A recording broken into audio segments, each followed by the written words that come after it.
Ladies and gentlemen, it's always 7 o'clock at the school committee meeting, so it is now 7 o'clock on February 2nd.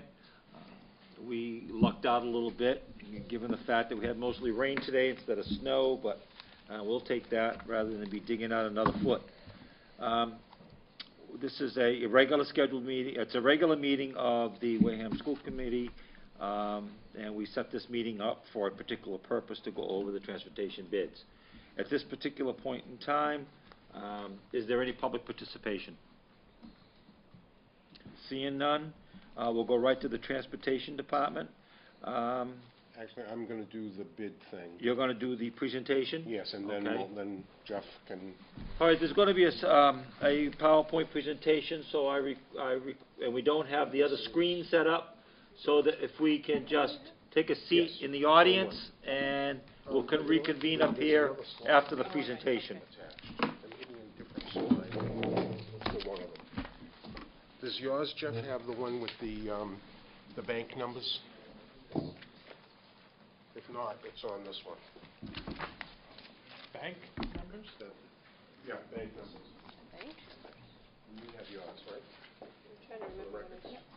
Oh, yes, it does. All right, so then you're all set. What is he calling the bank numbers? Oh, okay, yeah, okay. Yeah.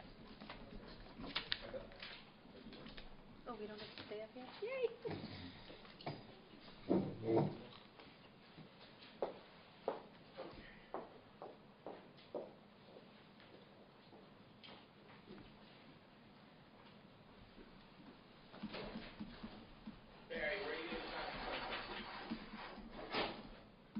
How about right here? Does that work? So I can hear you? No, I can be right there. That's fine. Wherever you think I need to be. Okay, wherever the mic is. All right.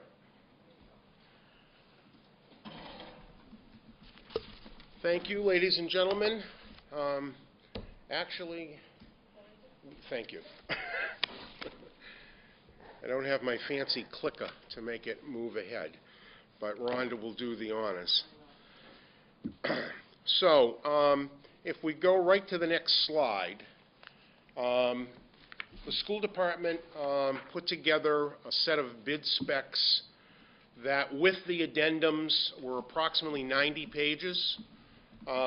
These are the various sections of the bid specifications: the invitation to bid, instructions to bidders, general specifications and conditions, general information, contract, bid form, appendix, and addendums.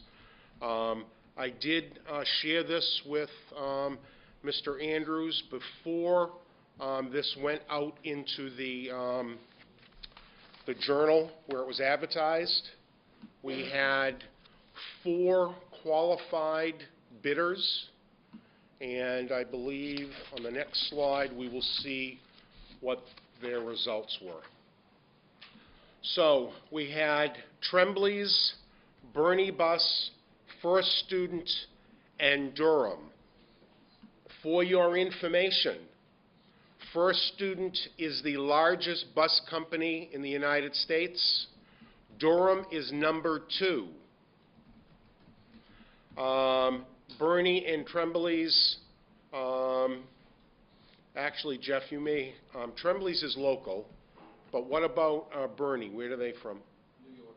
New York, all right. And as you can see, this was for regular transportation, AM and PM, bringing the children to school, bringing them home. And then we threw in kindergarten and summer school, and then we came up with the total basic service. And the low bid from this results were Durham at $2,408,026.40. If we go to the next slide, I have a comparison between the low bid, which is the Durham School Services, and Wareham Public Schools. And the bid actually said that the Wareham Public Schools would provide the fuel, because we get our fuel from the town, we actually purchase it from them, and there's no federal tax. Independent bus companies, when they fill up at your local gas stations or diesel places, they have to pay federal taxes. So it's a way of saving money to not have the fuel included as part of the bid. And so the number you see for Wareham Public Schools is minus the fuel, just like for Durham School Services. The second set of numbers is with fuel. So if you add what we used last year for fuel, it shows you the numbers with fuel. Same difference, because both companies would use the same amount of fuel. And then it was broken down as a per bus per day. And you can see the difference between the two. Wareham's numbers is with a fleet that has an average age of 9 years old. And I believe, in fact, I've done this out, that purchasing 29 vehicles, taking the 29 oldest vehicles, vehicles age 2002 or older, there are 29 of them in total, and go out to bond for those, that will decrease our average age. So having 29 vehicles that are 2011, and then all of the other ages of our current fleet, when you add them up and you divide by the number of vehicles, which is 45, you come up to 2.8 years, which is what we asked for in the bid. We asked for a 3-year-old average age of the fleet. So to make this an apples-to-apples comparison, we would need to purchase 29 vehicles. The savings will still be $500,000. Well, the question may be, well, how do you know what is it going to cost us for those vehicles? Next slide, please. Replacing the fleet. The current age of the fleet, 9 years old. Replace 29 vehicles, as I said, from the vehicles aging from 96 through 202, the oldest vehicles, with those that are new, and I use 2011 as the number to calculate it, not 2012, can bring the average age of the fleet to 2.8 years. Vehicles can be purchased through a lease-to-purchase option for approximately $479,920 per year for 5 years. I contacted the treasurer's office. I asked him to go out to the bank that we use. And on the next slide, okay, there's one in here that I don't have in mind, but that's fine. Yeah, there we go. All right. 29 buses at $80,000 apiece equals $2,320,000. The cost of the vehicles and the cost of the interest is $2,526,373, and the debt service on this lease is shown on the next slide. These numbers come right from the bank, and it shows what the principal payment, and this is on a 3%. That is what they would charge us at this particular time for our bond rating.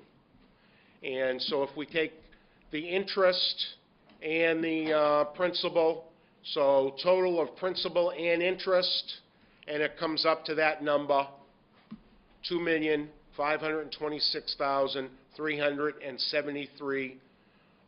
It's a 5-year lease, so you divide that number by 5, and that's how I came up with the number to add to what we currently spend to run the transportation department.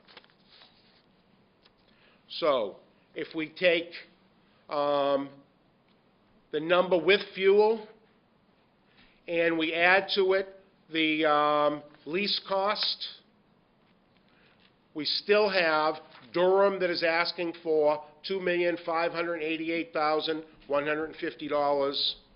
Wareham Public can do it for $2,081,525, or a savings each year during those 5 years of $500,000. And if we add up the $500,000 over 5 years, it's a savings or a cost avoidance of $2.5 million.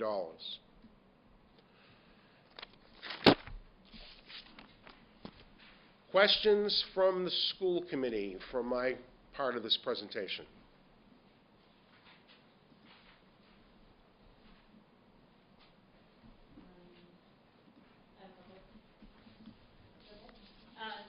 In the bid results, the regular operating expenses, did that include field trips and sports? No, it doesn't. Those are paid for separately. So in other words, if there's a field trip, there is a fee that is charged, just the way the independent company would also do. So it's basically a wash then? Yes. And that's the reason why we didn't include that. It actually would be more expensive if you went out to another company. But I'm looking at it as a wash. I didn't put it in as, There's potential that if we did what Rich was saying, that there's potential that it could be more yes, when looking at better. Which the sports programs would be paying as opposed to us. that is correct. You said that we're looking to replace all buses 2002.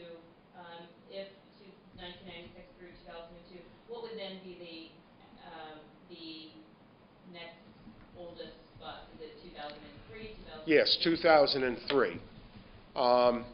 And in this plan, so it takes 5 years to pay off these 29 vehicles. The plan then would be is to do another with the remaining vehicles. There are 45 vehicles that we have on the road every day running. So if we're replacing 29, that means we need to replace another 16. And then we will have no vehicles older than 5 years old, and our average age will be much younger then. It will be more like 2 years of age. But it would get us on a regular replacement schedule. The problem with just saying, okay, we're going to be 5 buses next year, well, we need 5 the next year and 5 the next year, and it takes an awful long time. And the average age of the fleet would still be 9, 8 years old. This way, we, in one quick move, we get to a 2.8 average, and the buses will be in better shape. It will take us less time to maintain them because they will be younger. Right. In the financial situation that we're in right now, how would you propose that we pay for that? I may be stepping out of line, but my suggestion that I will make to the appropriate boards is that currently we've tried twice at town meeting asking for the, I think it's 3/4 cent increase in the meals tax. The estimated revenue for that is $400,000. If we can get that passed, that will pay for the yearly on this is $500,000, so it will pay for 4/5 of that amount. I do see that, I'm sorry, just one last question. The 2.3, the equipment loan, I see this as one option, but isn't it in the best interest to do similar to what the town proposed to do, which is go out to bid for replacement of the equipment? I know that this is one option, and I think it's a great example, but probably what we should do is, would your suggestion be to go out to bid for the replacement, just to see if there is an opportunity to maybe get some of these numbers down? Absolutely. In fact, I've had a conversation with Mr. Andrews, and I asked him in the conversation, I said that I would welcome him to go out with his backwards bid for the purchase of these. It could still be a lease situation where you're buying them but you're paying it off over a number of years, and if we can get it cheaper, absolutely. And maybe there's a combination, you know, when it comes down to trying to find out what the number is that we can afford. Perhaps there are some 2011 buses, some 2010 buses, and some 2009 buses that still give us a younger age, but it's going to cost less than the number I have here. I went for what I felt was the optimum of making it apples to apples for what we asked for in the bid. And what is necessary then is to have 29 of these vehicles replaced with 2011 vehicles. Yeah, it was important, I think, to make that clear that this is what you presented tonight around the replacement of vehicles is an option, but that we should be open to the most cost-effective way to be able, beyond the need to replace those buses, and what's the best way to do that. And again, I may be speaking out of line, but if in looking at the entire town's budget, if we look at all things that are capital in nature and put them together in a bond, and perhaps ask for debt exclusion on those items, that may free up some cash in our operating budget as well. The rest of the questions I have, I'll ask them later. No, I'm good. I agree that what you presented as of time zero creates a fleet that is an average life of 2.8, and nothing at that point is older than 5 years, although that's not quite accurate because you've got some 2000. That is correct. So there are a few that are older than 5. But the average age Is 2.8, is the 2.8. yes. But that's time zero. You're going to have to, you use 45, 46, 45 buses, something like that? I said 45 is the number that we have on the roads. Right. To maintain that age, you're going to have to replace 9 buses every year, forever. Agreed? If we do the 29 at once, I'm not looking for 5 a year, I'm looking at 29 of them next year. I understand, but every year the fleet increases. Will increase in age. By a year, by definition. Right, and then at the 5-year point, we would then be able to replace all of the rest of them and be back at the younger age. But 5 years later, the average age would have been substantially greater than the spec that we asked the firm to meet. Correct? Perhaps. I'd have to do the math, to be honest. Excuse me? Yeah, I think by definition, unfortunately, the fleet every year is aging. Now, it's true that 29 of them are new, but if you haven't replaced those really old buses, they continue to get older and older and older by a year every year. So I think that you really need to factor in the cost of 9 new buses every year into the equation. That's what I'm saying. Does that make sense? Instead of the 29 at once? In addition, In addition. not the first year, not at time zero, because you've accomplished that with the 29. But at the end of the first year, second year, third year, et cetera. Given your original comment about the aging 1 year each year, and if we started with an average age of 2.8, year 2 we would have a 3.8, year 3 at a 4.8, still younger than the 5-year limit. But that's only for the 29. That's not for No, I'm talking about there are, There's 16 more buses. yes, and I would say They continue to age. 5 of those buses out of the 16 are younger than we have some. We've got a 211, we've got a couple of 209s, I believe. Well, my whole point of this, we don't need to dwell on it. My whole point is the $500,000 saving is really more like a $300,000 saving. It's still substantial. Okay. It still doesn't change my opinion about what we should be doing. But if we really want to, now, of course, the real question is, do we need to keep a fleet that young? And I'll leave that to our manager and yourself and Anna to decide, because our manager says we've got a safe fleet now. But from a truly apples to apples, it isn't quite 500,000, but it is still substantial. Even if you were to buy 9 new buses at year 1, 2, 3, 4, and 5, you still are substantially ahead of the game every year, and it's cumulative. So it doesn't change the analysis. It just makes the savings just a little smaller, because unfortunately, even those 29 buses and all the rest of the buses are aging every year. Does that make sense, Jeff?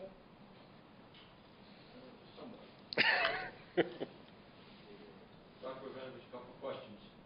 Dr. Sylvia. I have not seen Mr. Sylvia, Yeah. can you move closer to a microphone? You're too far away. You want to? Do you want to go back up? You want me to? You want? Yeah, maybe we could. That way we don't need the screen. We don't need the screen anymore. Okay, let's go back up. Maybe Jeff can join us. Yeah.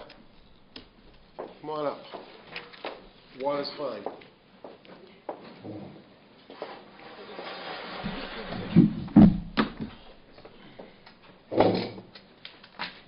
we have a position on the school committee for the technology? There's a seat right here. You'll get Give you a cushion this time. Sorry for the musical chairs, ladies and gentlemen, but usually we have a screen set up there, but because this was not a regularly scheduled meeting, we weren't as well provisioned as we probably should have been. I have one question, and it's a really simple question. I have not spoken to you about any of this yet. What happens to the old buses? We can sell them and make some money. So therefore, that would be factored into the savings also. Right, and I did not. I tried to make this as simplistic as possible using the KISS system. Okay. And the second thing is, if... Can I make a comment on your comment? Sure. There is a one-time incremental savings associated with the sale. Exactly. That wouldn't be accrued over any length of time. Right. But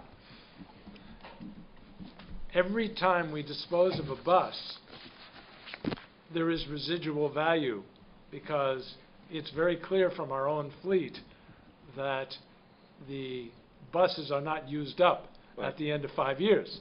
But in fact, the model required that we do it, get rid of buses every 5 years, because we're not supposed to have any bus older than 5 years, and ultimately that's what we'd end up. So even though we have to factor in 9 more buses every year, the residual value would significantly offset. So you could really make this not a KISS analysis, but a fairly complicated analysis if you included the residual value of every bus as we got rid of it in support. So it wouldn't be really 80,000 for every new bus. It would be 80,000 minus the residual value of the buses you were getting rid of, inflation on new bus. It could get very complicated. Thank goodness there's a huge disparity which says that what we're doing right now is saving a lot of money. Dr. Sylvia, can I just make a comment on Jeff's comment to your comment? Sure. I'll just shut up. Everybody else can talk. No, not at all. I just want to make sure that the maintenance costs are also included in the last slide. So, absolutely. Okay. So then you could say that the maintenance costs will go down over time based on the new fleet. I just want to make sure that those were in there. Thank you. I forgot. the thing that bothers me about all of this, and there's no doubt in my mind where I'm going to go with this, because it's black and white, it's cut and dry. But the thing that bothers me, and part of the problem, and I don't think that it's been clearly articulated, part of the problem has been a lack of commitment to have a fleet on the capital plan on a regular replacement basis. That has been a problem, and which led to the problems that we have today with an aging fleet.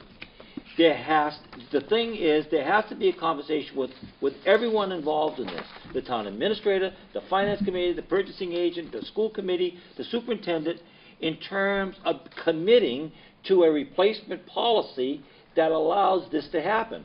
You know, we can talk about 29 buses, 30 buses, 105 buses, but unless we have a capital plan, people committed to a capital plan that provides for the systematic replacement of these buses, you know, we're still going to be in the same position. Now, we're still going to be saving money, there's no question about it, but we're going to be saving money with an older and older and older fleet.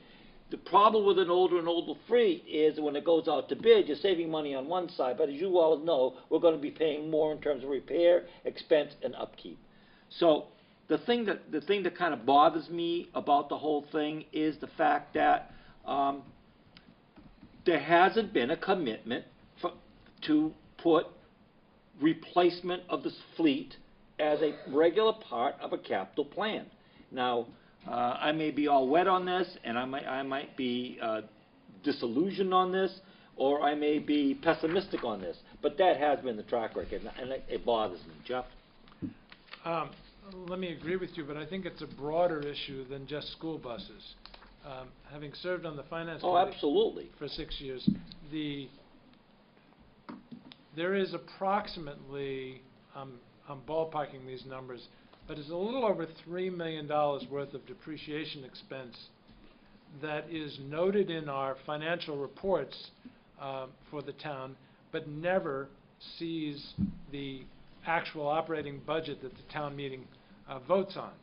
So what that really means technically is that we should be putting away about $3 million every year to cover the depreciation of all of our capital assets, so that when the time comes to replace them, we actually have the money sitting in, I would prefer a capital reserve account separate and distinct from the stabilization account, because that's supposed to be for rainy days. It's not supposed to be for ongoing replacement of capital. But so my point is, it's a broader issue than just the buses. And the second point I would make is that the ad hoc budget committee that is being chaired by our town administrator will be looking at and will be receiving a presentation from the capital planning committee, and I'm sure that topic is going to come up. Because that just, to me, it makes sense, and it runs hand in hand with this. There's no question in my mind, now more than ever before, that we can do it for less. And we have been doing it for less, and we'll continue to do it for less, regardless of the replacement, as you pointed out.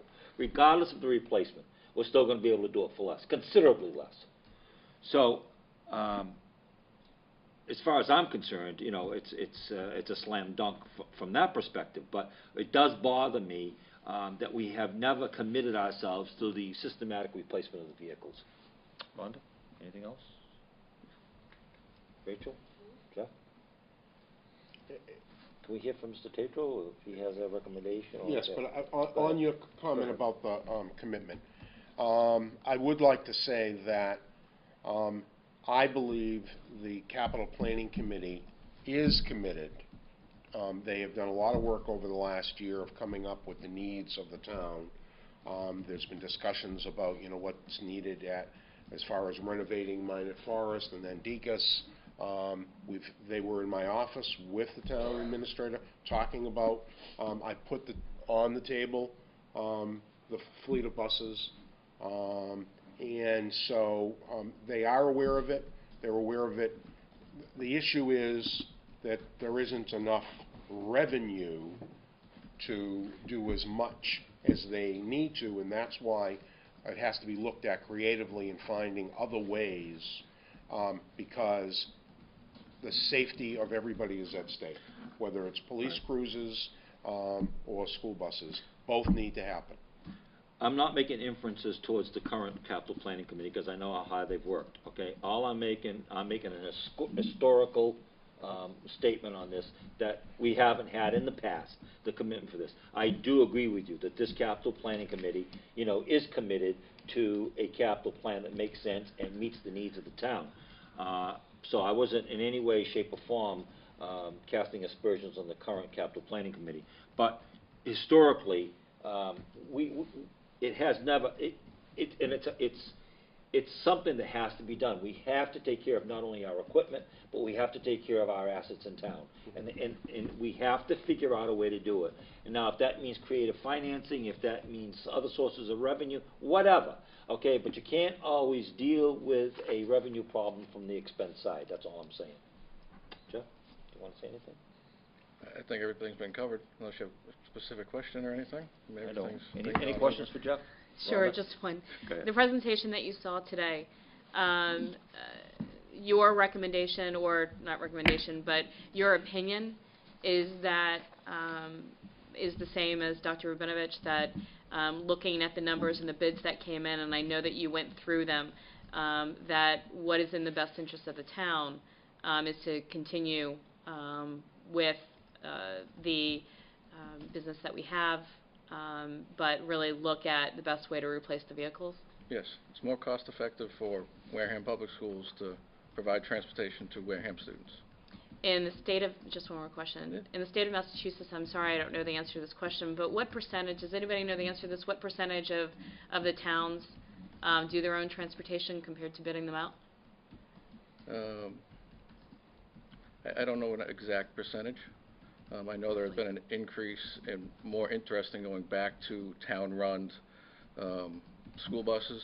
A few towns on the Cape are looking into getting out of the private sector and going to, with their own transportation. Because of the cost? Because of the cost, yes. So it's, I don't know the percentage currently, but I am aware of several towns that are trying to revert back to public-run school busing. And one of the other things that I'd like to make, another point, are you done, Rhonda? Another point that I try to make is, you know, and we can't emphasize this enough, and you know, this is a factor that doesn't necessarily show up in the cost figures, but there is a high degree of flexibility when you maintain your own fleet. And I can't tell you the number of times that I had an athletic team waiting on the sidewalk at Sandwich High School, waiting to go somewhere and no bus. Because it was a subcontracted deal and something got messed up, or there was a delay, or the wires got crossed, the communications got messed up, through nobody's fault. It just got messed up. But I think when you have your own set of fleets, when you have somebody in charge, somebody that you can call upon, somebody that you can work with, there is a much higher degree of flexibility in terms of meeting unexpected trips, or whatever the case may be. Do you agree with that? Yes, I do, and we do it quite often. I know you do. So, I know you do. yes. And that can't be factored into any bid either, you know? No. So. No. Anybody else? Jeff?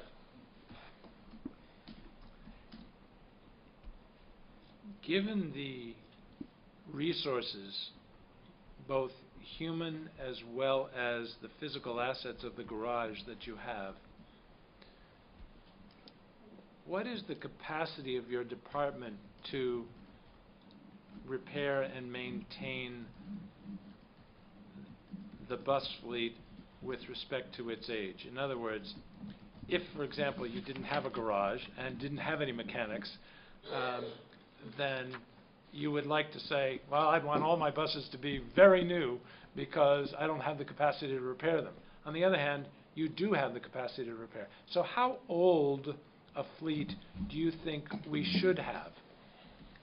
Is replacing them so often that we could average 2.5, 3 years with nothing greater than 5, is that necessary, or can it be substantially older than that and you still feel very comfortable about the reliability and safety of the fleet? The numbers we used in the bid were to compare directly to what we asked for, so we had to compare our I understand numbers. that, So but that's I'm where asking a different question. Right, I understand. I'm just can we run a fleet that has buses older than 5 years? Yes, we can. And how? And we are. And what are you recommending? I would, 7, 8 years old 7, 8 years should be the oldest or the average? should be really the oldest. The 10 should be the oldest, but, 8, somewhere in that range. About 150,000 miles. All right, so even if we use 10, that means with a fleet of 50, say, you're still going to be replacing Yeah. five vehicles every single year religiously just to maintain Mhm. an average age of, nothing older than 10. Nothing older than 10, right? So there's 5 times 80. There's probably no residual value at that point, or virtually nothing. So that's still a $400,000 nut every single year just to maintain an average age of, nothing older than 10 years. Okay? But it still falls below the threshold of our lowest bidder. Oh, no, this has nothing to do with the bidders. right. The bidders, But- by the way, in my opinion, we should do this every 5 years, just to give everybody the confidence that we have today. We don't know what it's going to be 5 years from today. The bidding is over. The town of Wareham won, thank goodness, because we're saving them money. I was asking a wholly different question, and that is, what should we be budgeting? Because I want to take this to the Capital Planning Committee, and I know Barry has already done that in some respects, but that $400,000 nut, those 5 buses, is something we just need to plan for, just as we need to plan for police cruisers. We need a motion to continue to provide transportation services to the students of Wareham, in-house. Motion not to Or not, you can do it on a negative, and a motion not to award any bids at this time, whichever you prefer. So moved Which one? to not accept the bids, not to go with either one, take a pick. Not to go with the bids, All right. to continue with our providing our own transportation. I have a motion not to accept any of the bids at this time and to continue providing our own transportation services. Is there a second? Second. I have a discussion? motion and a second. Discussion, Rhonda? The one thing that I would ask is that if we could have as an agenda item on next week's school committee meeting, an update on the discussions with the town administrator regarding the replacement of buses, or just an update on that. I think it's something that we should basically have as a discussion point every single time that we meet until we have a plan in place to replace those buses. That's just a recommendation. I don't know if that's going to be ready for next week. Go ahead. I was going to say, I completely concur with the spirit of that comment. I'm not sure the timing is necessarily going to be right, and I think it should immediately follow a discussion that in fact takes place at the ad hoc budget committee meeting, and I'm not sure when it's going to be on the agenda for that.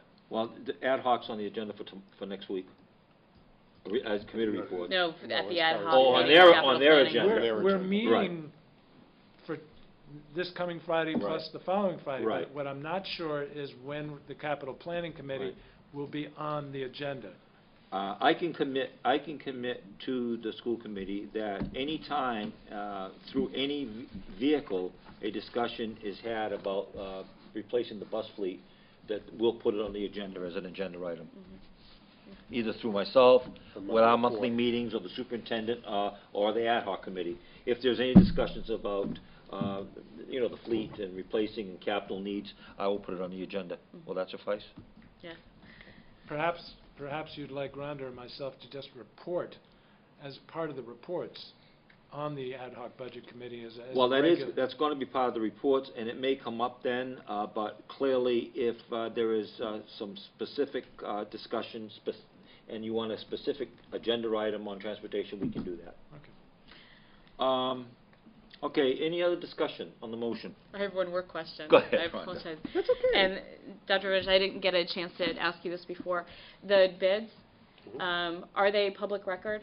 Are people able to view them? They're sealed, they were opened, all of the bidders were able to see them. That's public Yeah, I record. think so. It's public Okay. record. I So don't- if we I- can make sure that that's part of public record, I just so don't think we can folks have a reveal the chance to look at it. financials specifically, though. The numbers that they bid, Yes. Things that the companies submitted that don't believe we can. But we can, the bids themselves, the specs themselves, And the figures that they proposed, absolutely. but any financial Yeah, company absolutely, can't- no, So in other you mean words- about their company and Yes, their, correct. no, Yeah, of course right, not, yeah. no.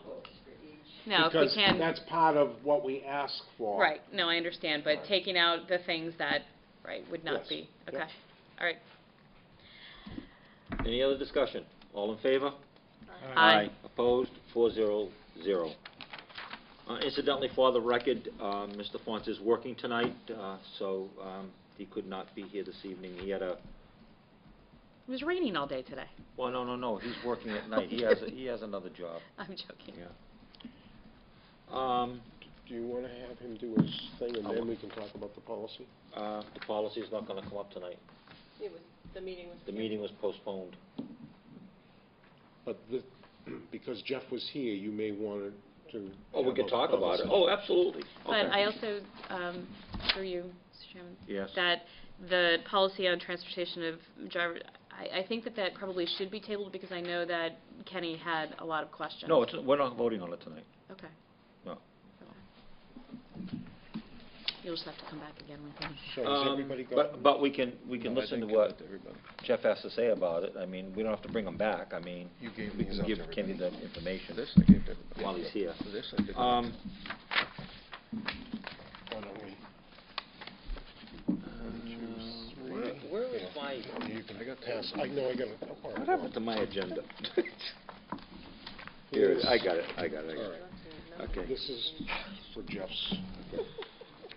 Jeff, why don't you start your report, and then I'm going to ask you for any opinion you may have on that transportation policy, just so the entire committee can hear it, and we make sure that we'll pass it on to Kenny. So why don't we start with your report? I'm just asked to give another update, on the state of the transportation department. We just nearly finished our round of bus inspections. We have one bus left it's out of town being serviced, so it was unable to be inspected at this time. So we've had 47 out of our 48 buses inspected, and we have a 75% pass rating, which is nearly 10% up from last time. I think all of you have a copy of actually every single inspection here, so you can actually see exactly what some of the problems were. You can see some of them were just simply cracked and chipped license plates. Some of the ones that actually had failures, again, were minor things. They were repaired nearly immediately. We only have one bus that, at this point, it did fail, that is off of the road. It is not being used at all, and it's actually in the shop being repaired now. We've also had the most number of no violations noted that anyone can remember as far as the buses go, which means they were inspected and they found absolutely nothing wrong with those buses. That's amazing. So we're up 10%. Roughly, our goal was 75% when we spoke last. We met that goal at 75%. It's actually 74.5, but when we get that one bus back, I know it's going to pass, and we'll be right at 75. So we're calling it 75%. So we have some room for improvement. Do I think we'll see another 10% jump in April and May?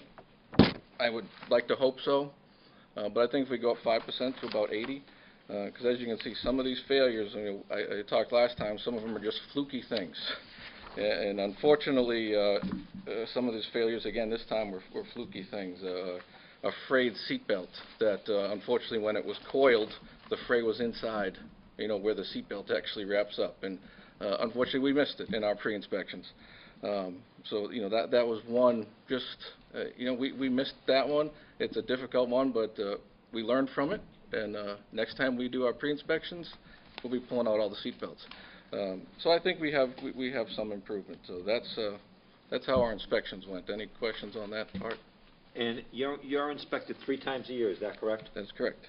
So, is it pretty much on clockwork every 4 months, but you don't know when they're coming? It's the Secret inspections, right? No, They just no, show these up? are planned. Huh? These are planned. Oh, no, they're planned. They go So December. you know when they're We showing up? schedule them. Okay, Like, oh, we you are- schedule them. We are currently scheduled for the registry, and I apologize, I don't know the exact date, but it's the week after April vacation. Okay. 27th of April, somewhere, whatever that week is when actually we're our next. So we already know. So you know they're coming? End of April is the next time they're coming with the fleet that we currently have. It's the April, May inspection. Then they'll do it again August, September, and I don't know what the look of the fleet will be come August, September, but with the current fleet, we have at least one more round of inspections. So is it safe to say, give or take, not holding us to the day, that we're inspected approximately once every 4 months then, is that correct? Correct. Yeah, 3 times a year. That's a lot of inspection time.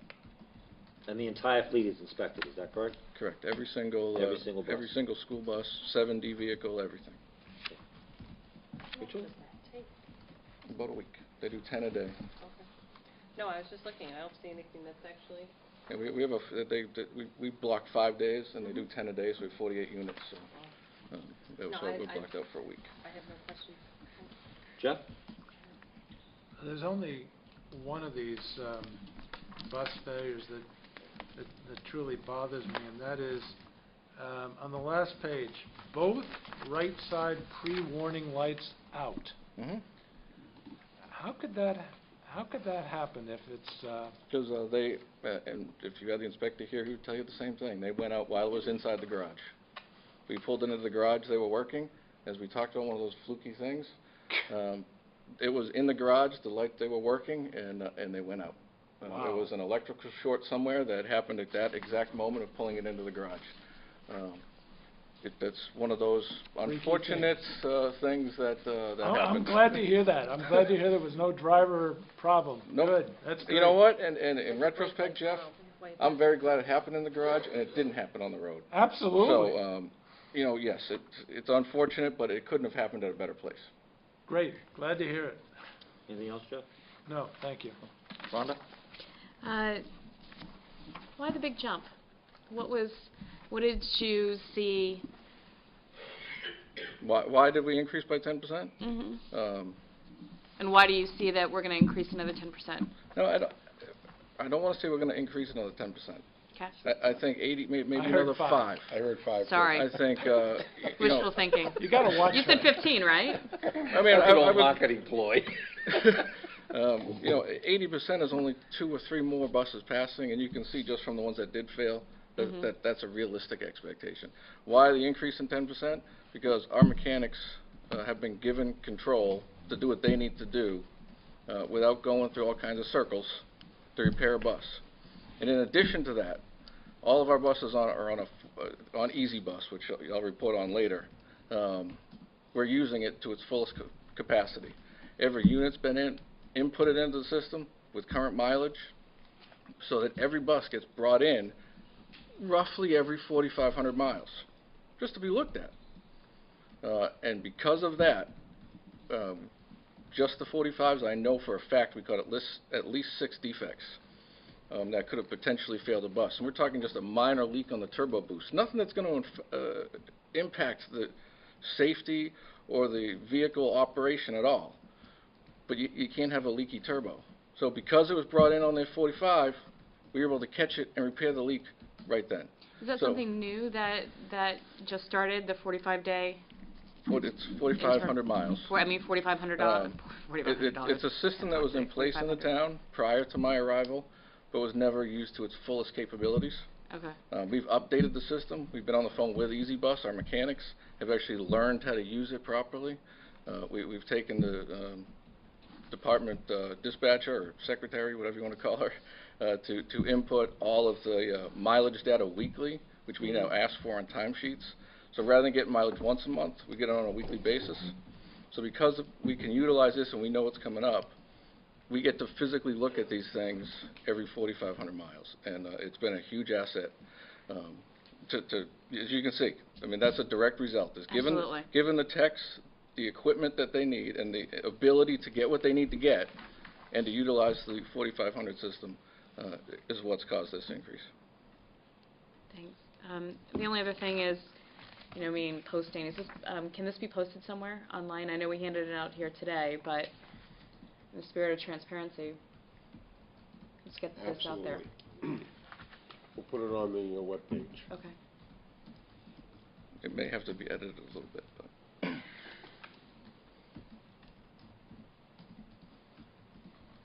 Any other questions? No, Just- thank you. Jeff? When I see under mileage, a question mark at the beginning, at the end, and the end of the number, what does that mean? I see it in two different Yep. cases. That mileage was written down by the inspector on the inspector's sheet, which if you need a copy, I'll get it to you. But we get a separate sheet. This is obviously just everything wrapped up. That's the mileage he documented, And you said it makes no sense. but it just doesn't make sense to have a 2000 vehicle Right. with 2,000 miles on it. So there was obviously a number missed or something, but this information represents what was on the report given to us by the registry. Got it. So the ones with the question marks, just a real quick glance and common sense look, you know it's wrong. And I wanted to make sure that was noted. That bus has more than 2,000 miles on it. Fair I don't know enough. if they read the hours. I don't know where the number came from, but, you know. The 1999 bus was only 6,553 miles. See, we don't need to replace that. The Driven number by of a- buses that by are... a You know grandmother what? on Sundays. But if that wasn't noticed by you, Jeff, that would be questioned. You know, why do we have to replace a bus with only 6,000 miles? All right. The number of buses over 100,000 miles is Yeah. still It's staggering. staggering. Anything else, Mr. Tatro? Because he has this, so he's gone through inspections now. Yeah, staffing. Yeah. Staffing, that's all. Staffing, one monitor left, one driver left. We were able to bring in three more drivers and 2 more monitors, so we're actually getting better on that. As I talked about last time, if we had enough drivers, perhaps we could pick up another out-of-district run. We've been able to do that. So because we did bring in drivers, we're now doing a run that goes to Needham every day. So we've been able to try to take on some more of our own responsibilities for our students that need to be transported. So staffing, we're doing well. Vehicles and maintenance, I talked about the 4500s. I think that's pretty well covered. Safety meetings, we did not have one in January. Our next one's scheduled for February 16th. And it's going to be about slips, trips, and falls. We probably should have had it this month with the ice and whatnot, but it's just going to be how to make sure your buses aren't slippery for the children when they get on, your own safety, using the handrail, stuff like that. We're just going to give a little PowerPoint presentation. We'll go over that. And obviously we've already covered the bids. So overall, transportation is doing very well. And are you in constant communication with municipal maintenance in terms I'm sure you've had, as has Dr. Rabinovich, a trying couple of days. How bad has it been? The worst day we had, which happened across the state, not just here in Wareham, but you can read it in the papers, was last Monday when it was 0 degrees out. We did have a number of units that didn't start. However, being prepared for that, all of the techs, all of them, and myself were in the shop at 6 o'clock in the morning. For anything that didn't run, we were there, we were able to jump it. The more people on deck, the better to get it started. Every single student was picked up. Did have a delay on a few runs. One run was a half an hour late. We were able to contact the parents and say, you know, we're coming. We just had, you know, an issue. Every student was picked up and brought to school. No routes were missed. With the snow and rain, our drivers are very good at coming in, knowing what they need to do to have their buses ready, as well as the techs that come in at 6 in the morning to work together. We've had very, very minimal problems, which is a direct asset to the drivers in Wareham, knowing what they need to do, as well as our tech staff. And I've gotten 0 phone calls about busing. If I can just add, I've been in contact with Mr. Gifford from the DPW at 4:30 in the morning and at 10 o'clock at night, planning. So when we decided to keep the children in school in the last, I guess it was not today, but yesterday, when it snowed, and we thought it was going to change to rain at approximately 1 o'clock, 12 o'clock.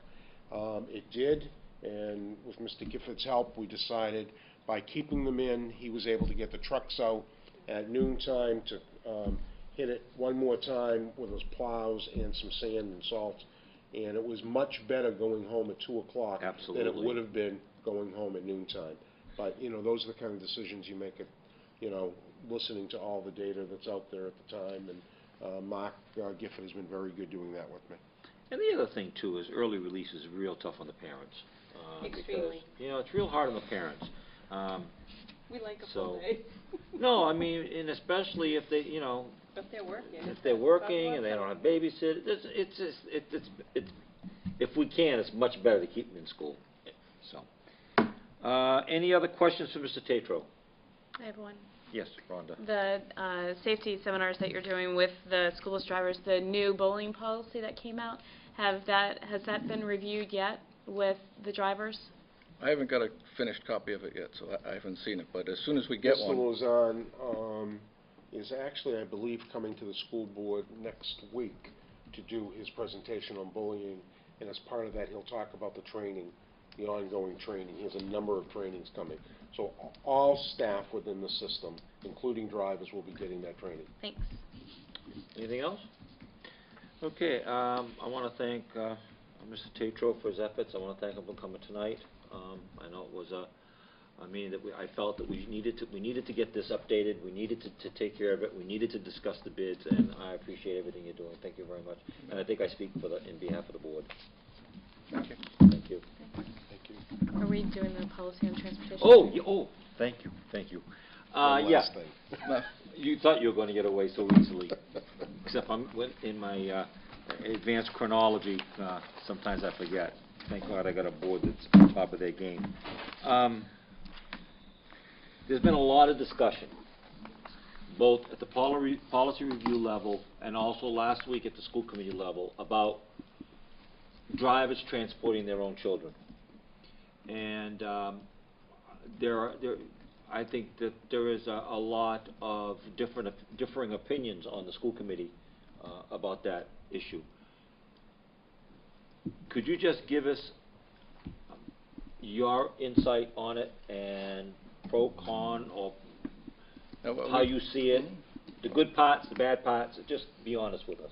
Are we talking non-school age children or just drivers transporting their own children? Well, about basically the policy that was presented, which was school-age children. A number of our drivers actually drive in their own communities and would be assigned, their own children would be assigned to their own vehicles. In my opinion, on school-age children enrolled in Wareham Public Schools, they should be able to go with their parents, especially if they drive to that particular school. They're already registered students, covered under whatever needs to be covered, through Wareham. The bigger issue typically is a non-school aged children, which currently we only have one. We have one parent who does drive her own child who is under school age. There's only one. I would like to see that practice continue. Allow a certain age, which I'm not going to come up with one, but I made my recommendation at the meeting.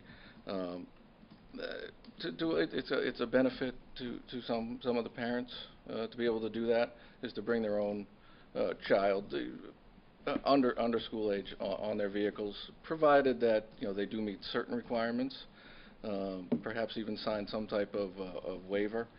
This is a policy that varies dramatically depending what town you are. Some towns don't allow it at all. Other towns allow it 1 year of age or older.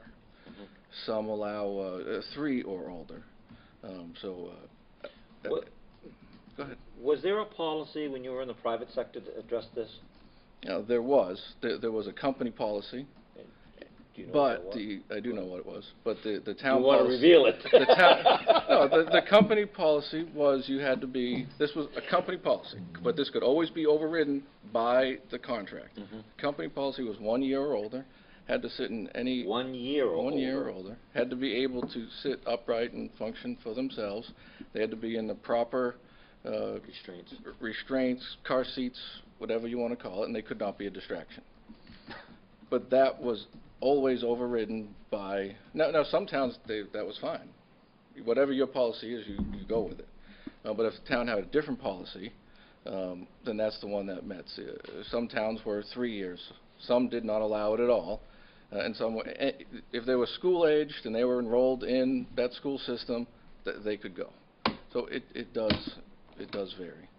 But I would like to see, 3, 4 years old, they're able to sit in a regular bus seat without any type of restraint, right behind the driver, non-distraction, be allowed to travel on the buses.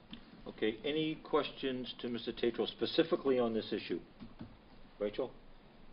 Well, I think we all kind of know my stand on it. I'm kind of old school, so. Well, do you have, we I know don't you have problem. stand. Do you have any additional questions? One of the problems Yeah, go ahead. I think we really had with that policy, and I don't have it in front of me, Rhonda, I don't know, do you have it in front of you? No. There was a, The one that I did? yes, Yes. on this section here, was very much, seemed to be like on perception. It could vary according to, who was making that decision as far as behavior and health and all that. So that was something, as a policy, it's hard to, we can't really regulate that. I think we were, and there's just so much disagreement on this policy. It's tough. Well, at some point in time, we are going to vote on it, though. We are going to vote on it. It's hard for me to put it into words because there's so many. I guess I'm just going to speak for myself. I know that was one issue. Is this is all on perception. The driver could easily say this child's fine. It's not a distraction to me. I don't.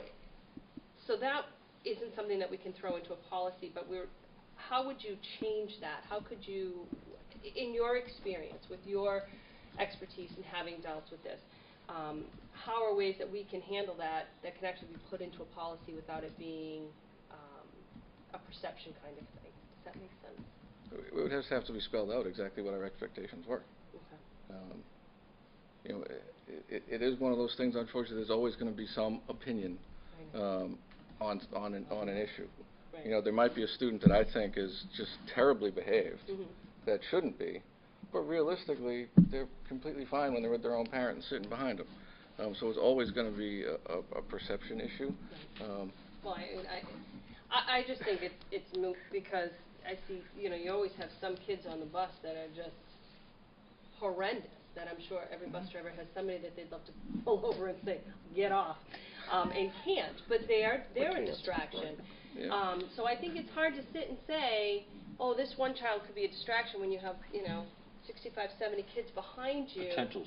And you've got one in the back that's, wailing on everybody, throwing things out the windows or whatever, and there's always going to be that. So I think, I guess, I actually, when you say 3 years of age or older, I feel better about that. Because I don't think it should be a problem. I think I give our bus drivers a lot more credit. I've never in heard their ability to maintain what they can maintain on that bus ride, so. I've never gotten a complaint from the current ones that we have now. I have been in a situation where we got complaints, not in Wareham, where we did get complaints about a driver's student, and unfortunately I had to tell them, I'm sorry, you can't take your own child anymore because of, this is why, this is what was done, and we've been asked not to allow it anymore. So perhaps it's the type of thing where, okay, as far as we know it's fine, we're going to allow it, but if we start getting phone calls, if you start getting phone calls, we're going to have to review that specifically. And you said that we do have one bus driver. We currently have one who is a non-school aged child. Does the child fall within the 3 years Yes. of age, or? Yes. Older than 3. But you really haven't had any complaints here, because I hate to regulate it too much too, because you also have nieces and nephews, and it's a small town, so you kind of get into the whole family thing. There's always going to be an issue of a family member being on a bus. It shouldn't be. It shouldn't be a problem. I'm not saying it is a problem. I don't have a problem with it. I just, I think that if there is a concern, the reality is like you said, bus drivers have their own neighborhoods, and they're going to know their neighbors are going to be on it, and there's still all kinds of things that can come up. But if it's not an issue. We had 9 drivers request to bring their children or grandchildren on a bus. of those 9, there were a total of 21 potential children. And some of them were just in case. They don't actually ride. I think realistically, excluding students that are actually like picked up in their own neighborhood by their parent, I think it's only about 4 currently. And they're all going to school. And they're all going to... Except for one, they're all going, actually going to school. And they're on the bus with the parent who goes to that school. You know, if it drives from Deacon's, that student actually goes to Deacon's, but would normally be on a different bus. Right, right. But there's only one currently of non-school age. That is over 3 years old. Okay. Jeff? I'm all set. I'll save my thoughts for when we actually vote. Okay. Thank you. Rhonda, any questions? Sure, just a couple. It's been proposed that this policy goes back to the Policy Review Committee as one potential way to go about this, just to be able to take a look at it again and maybe streamline it a little bit, not have things on there that, you know, could be perceived one way or the other, so it's not subjective. So I think that I would probably agree that it should go back for another review to see if we can tweak it more. But a couple things that I wanted to make sure, if it does go back, that I'm clear on is, does our current insurance policy cover if a non-student is on the bus and gets hurt? So the child of a driver who is not Not a currently a student. It's not a student. Is that covered in our insurance? Our coaches covered. Our cheerleader parent bus is covered. Yeah. So people that we transport are covered. Because as he just brought up, the fact that we have coaches on occasion, we have Parent fan buses. parent fan buses that are not employees that we've transported to games, and they are covered by the insurance. Okay. All right. Any other questions, Rhonda? Yep. You mentioned signing a waiver or a release. I do have to say that would be something that if this does go back for review, that I would want to make sure is in that policy, that the parent does sign off, does have a waiver releasing the town or the school from any liability in case something does happen. And then the only other thing that I want to throw out there is, you know, we haven't had a problem. We haven't had any complaints from parents that the bus driver's child is on the bus. But have we ever thought about doing, if it's approved, that we do some sort of communication to parents, letting them know, or doing a survey? I feel like that the voice of the transportation department is here, of the school committee members, of the bus drivers, but I'm still concerned over the voice of the parents that aren't being heard. And so have you ever thought about doing a survey or a communication to parents where there is a non-student or the situation that we're talking about? We haven't, but we could add one. The elementary schools, middle school, and high school all send out a random sampling questionnaire as part of their school improvement plans. Mm-hmm. So a question could be added to that that would address that subject. Okay. I think I'd like to see that. I'd like to know the voice of the parents and what. I know that we haven't gotten complaints, but it's also, it might just be they didn't know. Can I'm just to play devil's advocate here. I mean, we do post the meetings, we do post the things. So I think we open up a lot of opportunity for parents to come and ask questions, and they don't. You know, not everybody does. I mean, we have a few that do, but I think that we've always maintained that open door to come on in. This is what we're talking about. If you have a problem, come share with us, talk with us. But so it is out there. You know, I mean, I've been a parent in this town for a long time. I'm not going to say I always took that opportunity, but I always knew it was there at the same time. I agree. I think that there's always opportunities to do better when it comes to communicating some of the things that are going on in the schools. So it's just a suggestion that if we can, that would be great to be able to add something like that onto it. Anything else? No, thank you. No, I haven't got anything. I purely see this as a convenience to our drivers. And I can see both sides of the issue on here, relative to safety, relative to a response in an emergency situation, or any number of things. But and I completely understand the pros and the cons. To be quite honest with you, I'm kind of on the fence on this, because I think that we have to look at things historical also, and where we haven't had any issue with it. And I'm not saying that we never would have an issue, but it doesn't seem to be an issue. It just seems to be more of a convenience.